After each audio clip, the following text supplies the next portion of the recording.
পথ দুর্ঘটনায় জখম অভিনেতা সোনু সুদের স্ত্রী সোনালী সুদ। তিনি প্রযোজক। গতকালই পথ দুর্ঘটনায় তিনি জখম হন। সোমবার গভীর রাতে মুম্বাই নাগপুর হাইওয়েতে পথ দুর্ঘটনার শিকার হয় সোনালী সুদের গাড়ি। সূত্রের খবর, গাড়িতে সোনালীর সঙ্গে তার বোন এবং বোনের ছেলেও ছিলেন। সোনালীর বোনের ছেলেই গাড়িটি চালাচ্ছিলেন। আহত সোনালী সুদ নাগপুরের একটি হাসপাতালে ভর্তি রয়েছেন। দুর্ঘটনার খবর পেয়ে নাগপুরে পৌঁছে গিয়েছেন সোনু সুদ। সংবাদ মাধ্যমকে সোনু জানিয়েছেন, সোনালী বিপদমুক্ত এবং তার আঘাত গুরুতর নয়, তবে চিকিৎসকের নজরদারিতে রয়েছেন তিনি।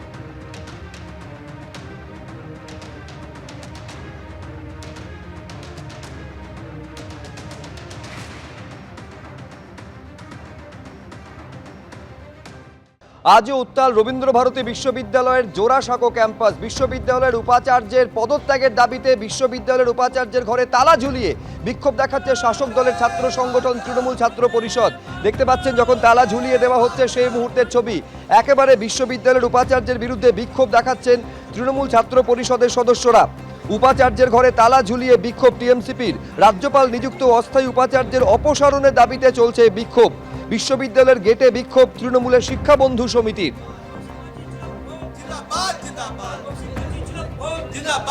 এবং বিভিন্ন অনৈতিকমূলক যে ডিসিশনগুলো সেই ডিসিশনগুলো ওনারা নিয়ে যাচ্ছে। এই মুহূর্তে আমাদের দাবি হলো আমাদের এই মুহূর্তে আমরা রয়েছি জোড়াসাঁকোতে রবীন্দ্রভারতী বিশ্ববিদ্যালয়ের উপাচার্যের ঘরের বাইরে। এই মুহূর্তে যে ছবি আমরা দেখাবো, যে ভাইস চ্যান্সেলর উপাচার্য তার রবীন্দ্রভারতী বিশ্ববিদ্যালয়ের যে উপাচার্যের ঘর, সেটা কিন্তু তৃণমূল ছাত্র পরিষদের যারা সদস্য তারা এইভাবে তালা লাগিয়ে দিলেন। সরাসরি ছবি আমরা দেখাচ্ছি বিশ্ববিদ্যালয়ের উপাচার্যের ঘরের বাইরে। এই মুহূর্তে তৃণমূল ছাত্র পরিষদের তরফ থেকে বিক্ষোভ চলছে। ভিসির পদে যিনি রয়েছেন তার অপসারণ চান তৃণমূল ছাত্র পরিষদের যারা সদস্য সমর্থক।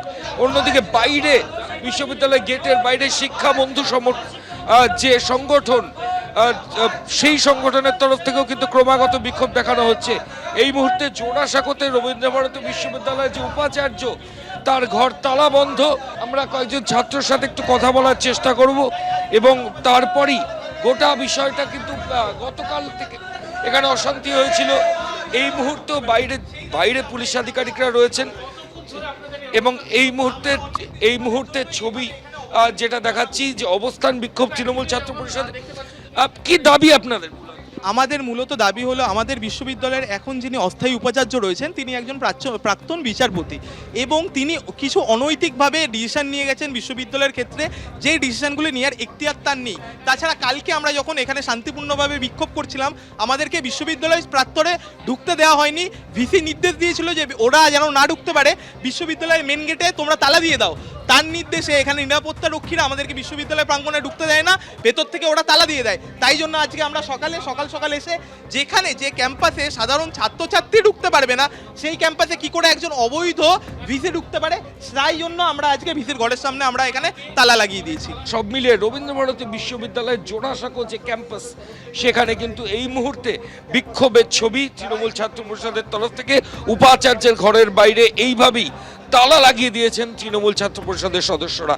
ক্যামেরায় শান্তনু দত্তের সঙ্গে ময়ূখ ঠাকুর চক্রবর্তী, এবিপি আনন্দ, কলকাতা।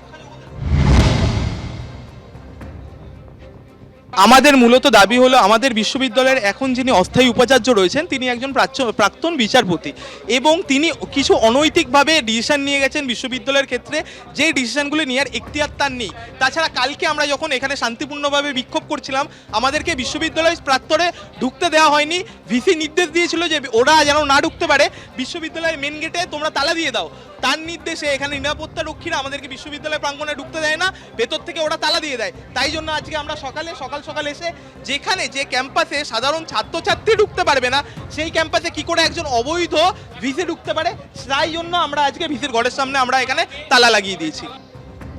একেবারে স্পষ্টত অভিযোগ করছেন আন্দোলনরত ছাত্ররা যে নিয়ম বিরুদ্ধভাবে যে সমস্ত সিদ্ধান্ত নেওয়ার অধিকার তার নেই, অন্তর্বর্তীকালীন উপাচার্য সেইটা করছেন, ফলে ঢুকতে দেবেন না উপাচার্যকে, এই জন্য তালা ঝুলিয়ে দেওয়া হয়েছে উপাচার্যের ঘরে। এবার যার বিরুদ্ধে এত ক্ষোভ তৃণমূল ছাত্র পরিষদের, সেই অন্তর্বর্তীকালীন উপাচার্য শুভ্রকমল মুখোপাধ্যায়, তিনি কি বলছেন দেখুন।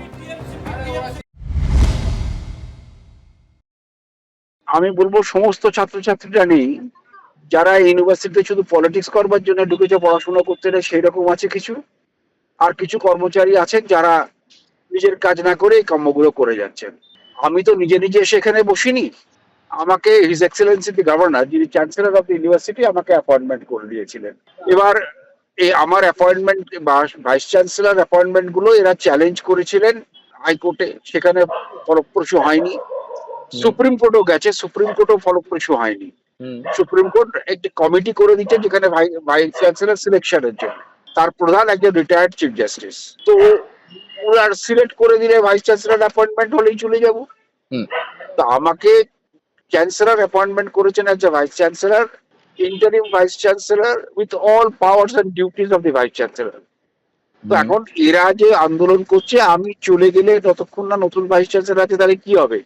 ইন্টাররেগনাম পিরিয়ডটা কি হবে?